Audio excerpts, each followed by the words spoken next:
ఏదో Chinese movies కదా, ఏదో వర్క్ అయిద్దామని స్టార్ట్ చేసి ఆ మూవీ విషయానికి వస్తే మటర్. స్టోరీలోకి వెళ్లే ముందు ఒక లైక్ చేయండి.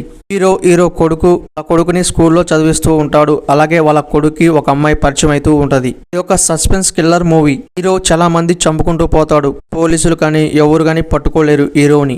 హీరో వాళ్ళ కొడుకు వాళ్ళ ఫ్రెండ్ ఆ పాపకైతే తెలిసిద్ది ఇవన్నీ చేసేది ఏనే అని. సస్పెన్స్ కిల్లర్ మూవీస్ కావాలనుకున్న వాళ్ళు ఈ మూవీని అయితే స్టార్ట్ చేయొచ్చు. ఫ్యామిలీతో 100% గా వాచింగ్ చేయొచ్చు. మూవీ చాలా అంటే చాలా స్లో అనిపించింది.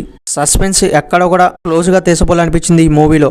కొన్ని సీన్స్ అయితే పర్లేదు అనిపించింది. కొన్ని క్యారెక్టర్స్ చాలా అంటే చాలా లాగేసారు అనిపించింది. హీరో ఆ పాపని చంపితే స్టోరీ అక్కడితో అయిపోద్ది కదా, ఆ పాపని చంపకుండా ఈ మూవీని చాలా అంటే చాలా లాగ్ చేశారు అనిపించింది. మెయిన్ థింగ్ క్లైమాక్స్ కూడా పర్లేదు అనిపించింది. కామెడీ సీన్స్ అయితే ఈ మూవీలో లేవు. చైనీస్ మూవీస్ అంటే మంచి కిల్లర్ మూవీస్ తీస్తారు అనుకున్నంత రేంజ్ అయితే ఈ మూవీ లేదు. ఫస్ట్ హాఫ్ కొన్ని సీన్స్ అయితే పర్లేదు అనిపించింది, కానీ సెకండ్ హాఫ్ చాలా అంటే చాలా డల్ అనిపించింది. బ్యాక్గ్రౌండ్ మ్యూజిక్ కూడా పర్లేదు అనిపించింది. సాంగ్స్ అయితే అంతగా వర్కౌట్ కాలే.